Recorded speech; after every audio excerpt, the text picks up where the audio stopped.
Então, olá, gente, boa tarde, é um prazer. Para quem não me conhece, eu sou o Sérgio Venâncio, sou aqui do programa de Artes Visuais, mestrado, tá? Orientação da Silvia Laurentes, e eu vou falar um pouquinho hoje, acho que a fala do Felipe foi muito assim, quebrou um pouco minhas pernas, porque ele falou algumas coisas que eu queria falar, eu pretendia, então eu vou dar uma improvisada também, que eu também quero falar sobre esse tópico das inteligências artificiais e criatividade das máquinas, né, essa suposta criatividade. Então, a minha apresentação, eu começo, isso aqui na verdade é até um agradecimento ao Clayton que está lá atrás, porque ele compartilha muita coisa com a gente lá no grupo, a gente se contamina muito. Essa é uma exposição que terminou no começo do ano, lá no Japão, no Instituto de Ciência e Tecnologia de Okinawa. Tá? O curador é o Hideki Nakazawa. Até talvez seja um pouco estranho da gente ver essas coisas japonesas aqui no Ocidente, assim, né, e trazer essa referência, mas vai dar certo porque tem em inglês também. Então, essa exposição, ela trata de inteligência artificial, na verdade, da arte e estética de inteligência artificial. Eu não sei se vocês viram essa exposição nas notícias por aí, saiu notícia aqui, acho que se não me engano, na Folha. Originalmente é um artigo lá da Nautilus. Essa exposição, ela tem uma coisa muito curiosa, porque ela se fazia a seguinte pergunta: poderia uma inteligência artificial realmente produzir arte? A gente já teve muita resposta aqui com o Felipe já. Mas uma das formas que essa exposição instiga a gente tentando responder essa pergunta é dividindo as obras, né, de exposição em 4 tópicos, aí, onde eles colocam da seguinte forma: arte humana com estética humana, arte humana com estética de máquina, arte de máquina com estética humana, e aquela quarta rosinha lá seria a arte de máquina com estética de máquina. Eu vou falar superficialmente assim, o que tem dentro de cada uma dessas categorias. Na primeira, você tem obras feitas por humanos, né, mais clássicas, desde o Renascimento até coisas modernas e modernistas. E aí, né, nessa hora, a curadoria quis mostrar como vai evoluindo o senso estético, né, humano, a ponto de a gente chegar na segunda categoria, onde inicialmente a gente começa eu vou colocar uma imagem aqui, começa a rejeitar esse tipo de estética feita, né, da produção industrial, das máquinas, da produção serial. Então, o curador coloca nessa época a própria Torre Eiffel como um símbolo dessa estética das máquinas, que inicialmente foi bastante recusado, foi rejeitado por artistas e arquitetos. Eu estou meio eufórico, foi mal. E aí, só que depois de um tempo, a humanidade aceitou, né, essa estética, até começa a achar belo esse tipo de criação, né? Essa seria, então, dentro dessa segunda categoria, você tem, então, muitas coisas de pop art, de minimalismo, né? Então, a gente abarcando essas estéticas de máquinas nas artes, né, que eram feitas na época. Essa aqui é uma representação da terceira categoria, uma série de pinturas sonhadas pelo algoritmo do Google Deep Dream, tá? Sobre imagens do Rembrandt, né? Então, só voltando aqui, se der para reparar um pouquinho nessa imagem, você tem, então, esse Rembrandt reinterpretado por esses sonhos, né, do algoritmo do Deep Dream, e eles estão chamando isso, dessa arte, de máquina com estética humana. Tá? A gente vai voltar bastante nessas categorias aí, mas essa aqui seria a quarta categoria. Na verdade, acho que deve estar todo mundo já pensando um pouco que talvez o que seria que teria, né, nessa quarta categoria. Na verdade, era um grande vazio na exposição, essa arte de máquina com estética de máquina, e o que a curadoria colocou ali foram pinturas feitas por chimpanzés, né? O comentário da curadoria é mais ou menos essa aqui, né, que para que a gente tenha uma arte feita por máquinas com estética própria de máquina, né, O primeiro passo que teria que ser dado é algo muito parecido com o que os chimpanzés estavam lá conseguindo produzir, que é um pouco de arte feita por prazer, né? O chimpanzé, comprovadamente, ele pinta sem objetivo nenhum. Ele não precisa sobreviver para isso, ele não precisa fazer arte para se reproduzir, ele faz por prazer. Então, a analogia que a curadoria colocou dessa exposição é que a máquina também teria que ter, né, os objetivos dessa máquina teriam que ser uma coisa muito de arte pela arte, talvez. Ela teria que gerar seus próprios objetivos, ela teria que trocar esses objetivos. Às vezes você tem um objetivo, sei lá, próprio de sobrevivência, mas de repente, se está tudo estável, você poderia trocar esse objetivo primário por uma coisa simplesmente de fazer arte por prazer. Então, se um dia a máquina conseguisse fazer isso, aí sim a gente teria alguma coisa semelhante a isso aqui, que o próprio curador diz que é muito chato, entediante, mas que representa progresso, né? Aí eu queria colocar um pouco sobre os desafios, né? Não à toa, acho que muitos artistas estão trabalhando com várias iniciativas aí envolvendo inteligência artificial. E foi muito interessante ouvir a fala do Philip com a história da metacriação. Então, isso tem a ver então, com o artista delegando suas decisões criativas para a máquina, né? Só que a gente vai falar um pouco de como essa é a questão que está em aberto, para que a gente realmente tenha uma autonomia dessas criações. Eu trouxe alguns exemplos um pouco históricos de artistas se envolvendo com máquinas. Esse primeiro acho que muita gente conhece, é o Harold Cohen, com o robô dele que é o Aaron. Ele começou isso na década de 70, mas aí num estágio da evolução do trabalho em 1995, onde essa máquina, depois de ter sido muito treinada por ele, né, ela começou a produzir figuras, produzir essas pinturas de figuras humanas, paisagens, figura e fundo, natureza morta, e também estava colorindo, né, de forma independente, talvez não autônoma. Porque o Cohen nunca, na verdade, ele escreveu muito sobre isso e nunca falou que a máquina era criativa, né, por si só. Então, ele sempre tratou isso como se fosse uma espécie de sociedade artística. Ele trabalhava, o processo criativo dele era muito amalgamado com a máquina, ele expressava tudo o que ele estava precisando ali através do código, e a máquina respondia de forma também a produzir coisas inéditas. Então ele mesmo se interessou muito por essa questão do inédito, né, das imagens, que cada vez que gerava uma imagem ele podia se surpreender, né, como se fosse não só um artista, mas um público também.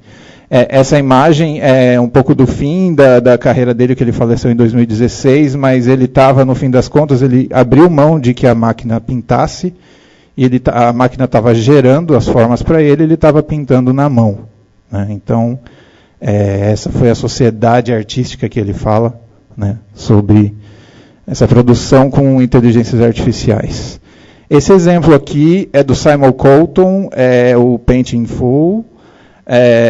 Esse é uma série de experimentos, mas esse é um que ele faz desenhos de pessoas conforme o humor dela, como é que ele detecta o humor, enfim, não vem ao caso. Mas essa série de trabalhos dele, ela é treinada, é uma inteligência artificial treinada por várias pessoas. O objetivo do Colton, segundo o que ele fala aqui em alguns artigos, na verdade, criar uma inteligência que possa ter credibilidade enquanto artista, né? O que é bastante questionável, mas, enfim, ele tenta, de alguma forma, criar ilusões de que esses trabalhos foram criados, né? Na verdade, causar dúvida de que se esses trabalhos foram criados por humanos ou por máquinas, né? Então, essa é uma imagem que representa um pouco do trabalho do Paint in Full.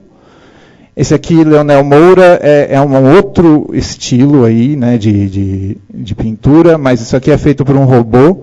E esse robô, à medida que ele vai fazendo esses achuras, rabiscos, ele vai se retroalimentando do que ele está fazendo e detecta densidades na imagem dele. Ele prefere continuar pintando onde tem mais densidade, né? E aqui um dos últimos exemplos que a gente tem da inteligência artificial com redes neurais, não sei se vocês viram esse também, é Rembrandt também, mas essa é uma imagem que foi feita por uma inteligência treinada com os quadros dele e que chegou a esse resultado inédito, né? Esse aqui, recente, foi também uma pintura feita por uma inteligência aí treinada com vários estilos, e chegou a ganhar, é a primeira vez que uma pintura dessas ganhou um prêmio de arte. Tá?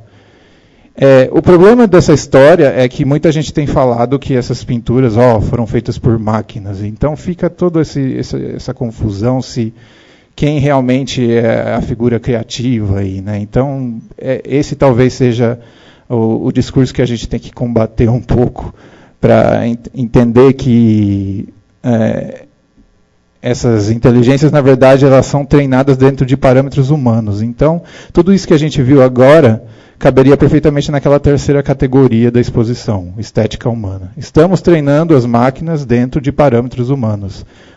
O que precisaria ter para uma máquina conseguir produzir, né, as obras por uma estética própria? A gente sabe que precisa de muita coisa. Tem a questão do aprendizado, é bastante chave aí para as inteligências artificiais, né? E aí, aquela fala do Nakazawa, onde ele fala que as metas, os objetivos de uma máquina, elas têm que variar conforme...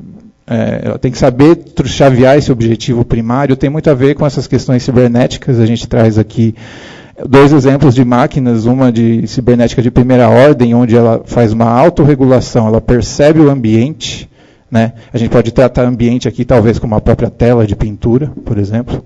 Ao perceber o que ela vai fazendo, ela se ajusta, ela faz de acordo, né? Então ela é autorreguladora. O segundo exemplo, você tem um objetivo... desculpa, só comentando aqui que a modificação, conforme que é percebida, essa modificação está de acordo com o objetivo. Ele julga o ambiente e conforme algum desvio dentro desse objetivo, ele altera, ele age.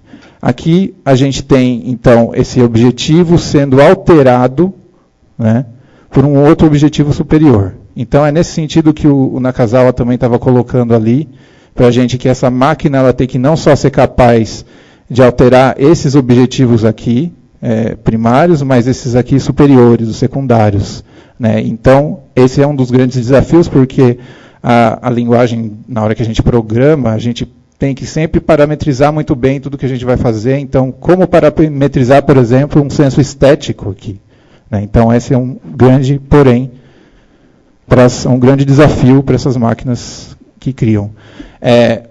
Uma coisa que acontece, então, que os artistas utilizam bastante os processos de algoritmos genéticos, processos evolutivos, onde possibilita ser feita a experimentação de como assim. Você tem algum critério onde você gera imagens, por exemplo, você experimenta e você tem algum critério de julgamento. Dentro desse critério, você seleciona alguns que passam dentro desse critério e descarta outros. Esse pessoal que sobra, né, que passa dessa fase, é recombinado, sofre mutação e passa por nova seleção. Isso é um ciclo evolutivo. Então, conforme você vai gerando as próximas gerações aqui, elas vão evoluindo porque elas estão dentro de um critério estético, e nesse caso que no final resulta em uma obra. Isso seria uma das poucas formas que existem para que uma inteligência artificial consiga, em cima de um critério, gerar coisas cada vez melhores. É uma questão de otimização. Acho que eu vou passar um pouco dos 15 minutos, sinto muito. Isso que eu estava falando Nossa. E aí, eu estou vendo aqui 14h52. E aí, então, à medida que essa inteligência ela vai gerando imagens, vai experimentando e vai tendo alguém ou algum critério de julgamento, ela vai evoluindo. A questão que fica é, esse critério de julgamento, né, quem é que define? Se a própria máquina consegue definir por ela mesma ou, né, tem um humano interagindo ali. Então, a gente chega nesse ponto sério da questão aí de que uma máquina não julga, né? Aqui a gente tem ainda um desdobramento dessa provocação aí sobre o que uma máquina precisa ter para ela ser considerada criativa. Aqui uma tabela do Peter Cariani, onde ele classifica um pouco algumas dimensões de criatividade. Eu vou olhar aqui para essas duas colunas e dizer assim que uma máquina ela pode, dentro de um universo bem definido, combinar muitas coisas, recombinar, e nesse sentido ela criar novas coisas, recombinando, até chegar em coisas que ninguém nunca viu. Isso é o que mais tem. Agora, uma máquina que consiga expandir essas dimensões por conta própria, né, criar novos pontos de vista, em termos de sintática, em termos de semântica e pragmática, que ela deveria ser capaz de criar novas regras para ela mesma, novas métricas, novos pontos de vista e novos objetivos também ela deveria ser capaz. Tudo isso, então, se torna desafio para essas máquinas, né, para os artistas que programam elas, para que elas consigam efetivamente serem consideradas autônomas, criativamente autônomas, né. Essa aqui é uma fala do nosso querido Fernando Fogliano. Essas máquinas são inteligentes, mas não conscientes. Essa é uma grande questão que ele também colocou para o Philip aqui. Que elas não podem discernir, julgar conscientemente suas decisões, elas podem ser máquinas muito úteis, mas não destituídas de julgamento. Leem, mas não entendem, detectam padrões, mas não lhe atribuem significado. Isso aqui também vai muito de encontro também com o conceito das máquinas quase semióticas, né, que não conseguem interpretar, não conseguem significar as coisas. Então, pensando em toda essa evolução dos trabalhos que a gente viu, dos algoritmos que sonham e criam essas obras, a gente tem, por trás disso tudo, esse grande impasse do julgamento, né, e do discernimento aí, da significação das coisas, né. Minha fala acaba aqui, mais ou menos. Eu queria, na verdade, não vai dar tempo de mostrar, eu vou passar rapidamente. Eu tenho um trabalho que ele está rodando ali nesse momento, e eu convido vocês daqui a pouco, quando der, né, sentem ali naquela cadeirinha e vocês serão desenhados, tá? E aqui algumas imagens do que eu estou gerando. Eu não sei porque que sumiu ali o meu slide, mas eu vou mostrar algumas imagens que eu tenho gerado com esse software que vai capturar e, em cima dessa informação, vai gerar alguns desenhos. Mas é isso. Obrigado. Vai lá.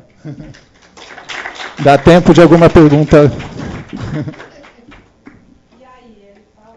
Eu vou ligar a telinha. Eu acho que a gente pode ir lá. Vem aqui, a gente já... Já faz a pergunta aqui. Vocês querem ver o sistema? Olha para a câmera. Infelizmente não dá para projetar. Nossa, que bárbaro. Não pode imprimir e levar. Você tá lá. Não, manda por e-mail. Manda por e-mail. Ele guarda? Ai, que massa, no e-mail. Lembrando que vocês estão cedendo informações pessoais ao sentarem nessa cadeira. Não tem termos de uso, mas eu garanto que eu não vou compartilhar com ninguém. Ou não. Confiança. Aquele trabalho que eles mostraram ontem do Europa faz exatamente isso. O estilo que ele consegue fazer, né? Misturou algumas qualidades, né? Não, é que ele tem um tempo. E aí você... Só viu o termo que você o sistema máquina percebe. Vamos ver, Eu usei ali no slide. não, agora é você, eu acho. É. Ah, não, Sabe, a máquina percebe. Então, eu acho que está errado esse termo mesmo. Ele é programado para, né, achar, encontrar. É mais complexo, né? Se ela não tem consciência, ela não consegue perceber. Vai, alguém quer fazer alguma pergunta? Olá, Fernando. Microfone? Por favor, o microfone para a gente poder. Mas é assim, você tem 1 minuto, tá? Boa tarde. Oi. Parabéns, Obrigado. parabéns pelo trabalho, pela dedicação. Você teve um momento que você se referiu àquele artista japonês, o Nakazawa, e aí você falou que, naquele esqueminha que chega uma hora, no desvio, ele age. Que ação é essa? Assim, você falou que quando acontece um desvio, ele age. Sim. Em geral, você terminou a pergunta? Tá. Em geral é assim, você programa esse tipo de inteligência para ela detectar, por exemplo, visão computacional. Eu quero detectar se alguma pessoa entrou na sala. E aí eu posso programar para que ela responda com alguma mensagem de boas-vindas. Né? O que você chama de desvio, então? O desvio é uma perturbação no ambiente. Então você tem configurado uma expectativa, assim, qual é o ambiente padrão. Por exemplo, a tela em branco. Né? Aí vamos supor que conforme ele vai desenhando, ele vai se retroalimentando disso, ele vai percebendo isso como uma perturbação no ambiente. Então, em cima dessa informação já perturbada, ele pode tomar algumas decisões em cima disso. Então, um exemplo bom, eu acho que é esse do Leonel Moura, que ele, por exemplo, a perturbação para ele aqui seria a detecção de densidades. Quando ele detecta quando os pontos estão muito juntos, ele gosta daquilo, vou fazer mais, por exemplo. Então, são bem questões de ação e reação, né, esses agentes inteligentes. Respondi?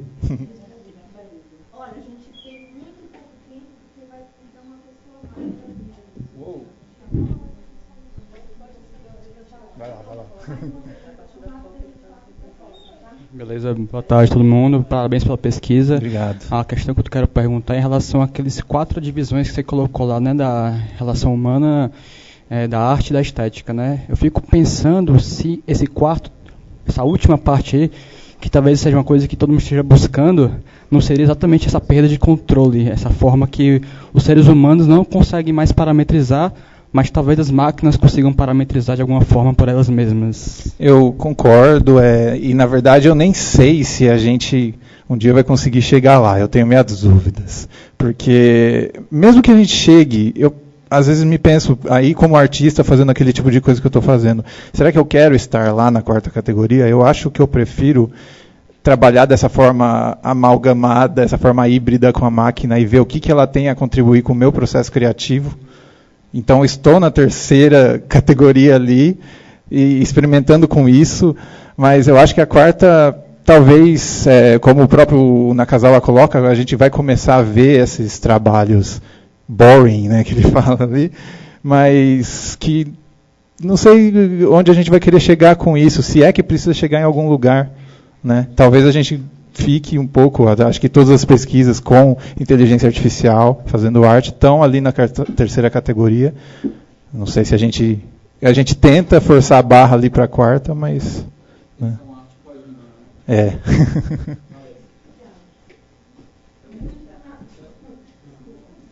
Obrigado.